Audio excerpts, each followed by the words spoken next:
Good morning students of class 7th। आज हम पढ़ेंगे संधि चैप्टर जो हमारा है उसका तीसरा भाग विसर्ग संधि। ठीक है, पिछली कक्षाओं में हमने क्या पढ़ा, मतलब क्लासेस में जो हमने ली पीरियड्स में, उसमें हमने पहले पढ़ा कि संधि कहते किसे हैं, फिर उसके 3 भाग, स्वर संधि, विसर्ग व्यंजन संधि और विसर्ग संधि। फिर उसके बाद हमने पढ़ा स्वर संधि, उसके 5 भेद। उसके बाद हमने व्यंजन संधि पढ़ी। आज हम पढ़ेंगे विसर्ग संधि। ठीक है, आपकी किताब जो है वो आपके सामने खुली होनी चाहिए ताकि आप इसमें मैंने जितना संभव हो उतने ही एग्जाम्पल दिए, 3-4 एग्जाम्पल से ज़्यादा नहीं दे पाई हूँ। तो आपकी बुक में ढेर सारे एग्जाम्पल दिए हैं, आप वहाँ से तुरंत का तुरंत क्लियर करेंगे। ठीक है, शुरू करते हैं हम लोग। विसर्ग संधि, विसर्ग के साथ, ये विसर्ग का चिन्ह है। ठीक है, विसर्ग के साथ स्वर या व्यंजन का जो मेल होता है।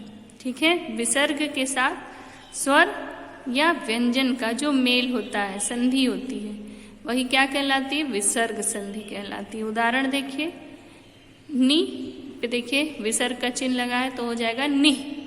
धन चय, तो निह जो है विसर्ग जो है वो श में बदल गया है तो हो गया है निश्चय। ठीक है, तो अगर आपको एग्जाम में या कभी भी पूछा जाता है कि निश्चय में कौन सी संधि है, तो आप कौन सी संधि बताएंगे, विसर्ग संधि। ठीक है, इसके नियम हैं, 7 नियम आपकी कक्षा में दिया गया है आपके सिलेबस में, वो 7 नियम आज हम पढ़ते हैं। पहला नियम देखिए, विसर्ग से पहले, ठीक है, विसर्ग जो आएगा चिन्ह उससे पहले यदि अ हो, ठीक है, और बाद में किसी वर्ग का तीसरा, चौथा, पांचवा। अब आपको मैंने पिछली क्लासेस में बताई, आपको याद करना पड़ेगा कि वर्ग किसे कहते हैं, वर्ग का कैसे तीसरा, जैसे क, ख, ग, घ, अंग। इसमें तीसरा, चौथा, पांचवा क्या है, क पहला हो गया, ख दूसरा, तो इन दोनों को छोड़ के, क ख को छोड़ के ग, घ, अंग, ग तीसरा, घ अंग पांचवा। ठीक है, इस प्रकार से हर वर्ग का, ठीक है, तीसरा, चौथा और पांचवा वर्ड या य, र, ल, व, ह हो तो विसर्ग किस में बदल जाता है, ओ में बदल जाता है। देखिए, जैसे अध विसर्ग के बाद ग आया है, तीसरा है ना, क, ख, ग है तीसरा, तो वो बदल गया किस में, ओ में। देखिए यहाँ पर ओ की मात्रा आपको दिखाई दे रही है, तो हो गया हमारा, हम विसर्ग हटा देंगे, विसर्ग की जगह पर हमको ओ कर देना है, तो अधगति और ओ लगा देंगे तो अधोगति। ठीक है, क्लियर हो रहा होगा। आगे देखिए, यश, धन, दा। ठीक है, विसर्ग आपको दिख रहा है, ठीक है, तो विसर्ग की जगह पर ओ हो जाएगा। देखिए द आया है, त, थ, द, ये भी तीसरा ही है। ठीक है, तो हो गया यश, धन, दा, हमारे पास बचा है ओ लगा दिया हमने, यशोदा। उसी प्रकार से मनः, धन, रथ, तो मनः की जगह पर ओ, विसर्ग की जगह पे अह की जगह पे ये जो विसर्ग का चिन्ह है इसकी जगह पर हमने ओ की मात्रा लगा दी, तो हमें प्राप्त हुआ मनोरथ। ठीक है, पहला नियम सिद्ध हो रहा है, नियम हमें याद करना पड़ेगा। ठीक है, और जानना पड़ेगा कि पहला, तीसरा, पांचवा वर्ग में कौन कौन से आते हैं, ये सारा हमें याद करना पड़ेगा। ठीक है, तो पहला नियम स्पष्ट हो गया। दूसरे नियम पे हम आते हैं।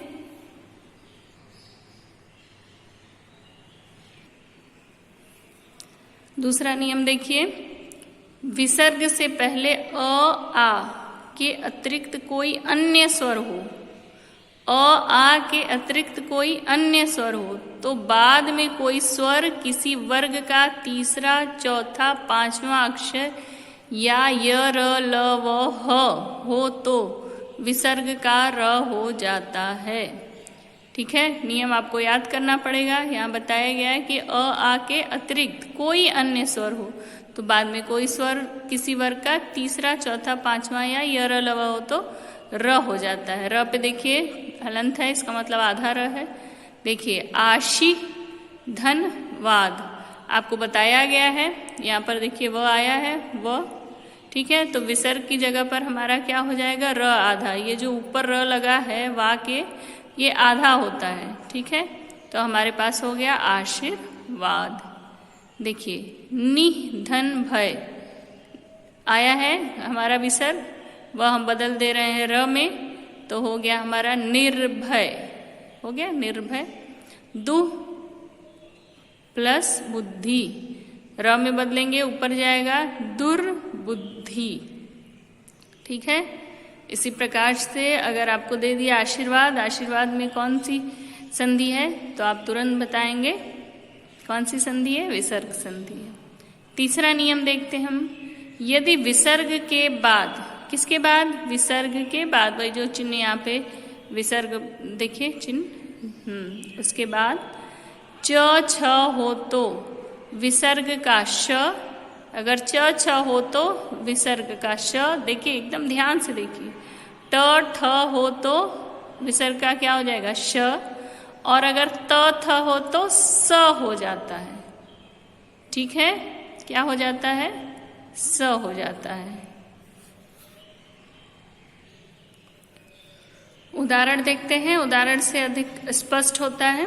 बस इतना याद रखिए कि च छ हो तो श, श पे देख लीजिए हलंत है, इसका मतलब आधा है। ट ठ हो तो श जो है उस पे भी मूर्धा श पे आधा है, त और थ के स्थान पे आधा स छोटा वाला हो जाएगा। उदाहरण से स्पष्ट हो जाएगा। तीनों का एक एक उदाहरण मैंने आपको समझाया, बुक में आपके ढेर सारा उदाहरण है, आप वहां से अच्छे से इसको देख सकते हैं। और देखिए निह धन चय, ठीक है, निह धन चय, धन माने प्लस होता है, निह प्लस चय, तो विसर्ग हमारा बदल जाएगा किसमें, देखिए च है, च छ बोला है ना, च है यहाँ पे, तो विसर्ग किसमें बदला हमारा, श में, आधा श में, तो हो गया निश्चय।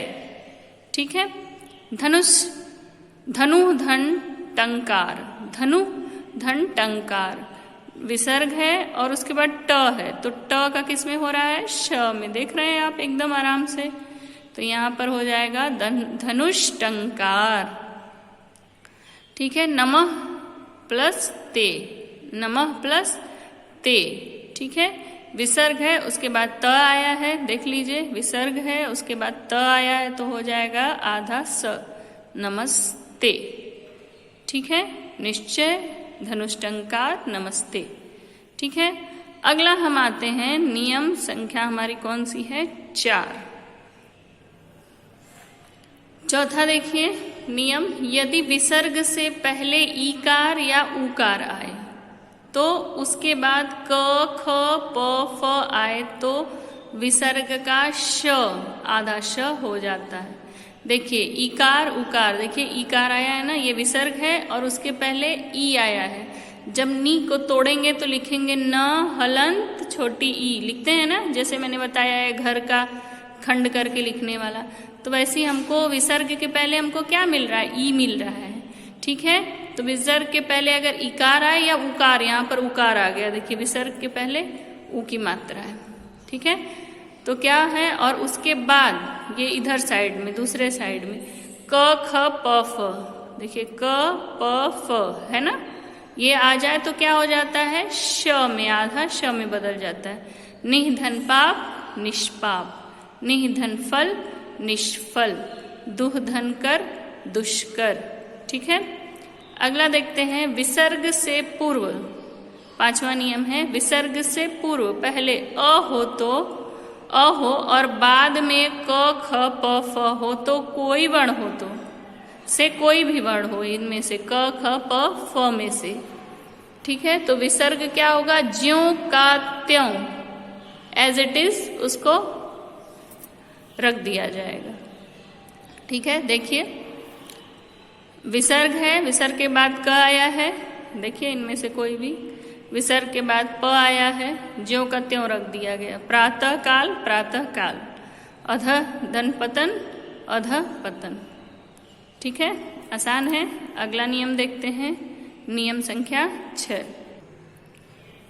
विसर्ग के बाद अ के अलावा कोई अन्य स्वर आए तो, ठीक है, विसर्ग के अलावा, विसर्ग के बाद अ के अलावा, अ नहीं आना चाहिए, के अलावा कोई भी आए तो क्या हो जाता है, देखिए देखिए विसर्ग के बाद अ के अलावा अगर कोई भी अन्य स्वर अ नहीं आना चाहिए और कोई भी आ जाए तो वहां पे विसर्ग का लोप माने गायब हो जाता है। देखिए अतः धन एव अतएव, विसर्ग यहाँ से गायब हो गया, आपको दिखाई दे रहा है यहाँ पर विसर्ग नहीं है। अगला देखिए नियम अंतिम है ये, यदि ह्रस्व स्वर, अब आपको मालूम होना चाहिए कि ह्रस्व क्या, छोटा अ ई उ री, इन्हें ह्रस्व स्वर कहते हैं, ठीक है। युक्त विसर्ग के बाद र आए तो ह्रस्व का दीर्घ हो जाता है, ठीक है। देखिए नियम, यहाँ पर विसर्ग है, ठीक है, ह्रस्व है, छोटी ही है सब में, ठीक है, और उसके बाद र आया है, र सब में आया है, रव, रस, रोग, र, तो क्या होता है, ये जो छोटी ई है यहाँ पे, मतलब जो ह्रस्व स्वर है, छोटी ई है, वो किस में बदल जाएगी, दीर्घ में, ठीक है, बड़ी ई में, ठीक है, दिया है यहाँ पर नियम, देखिए ह्रस्व का दीर्घ हो जाता है, ठीक है। तो निह धन रव नीरव, निह धन रस नीरस, निह धन रोग निरोग, ठीक है।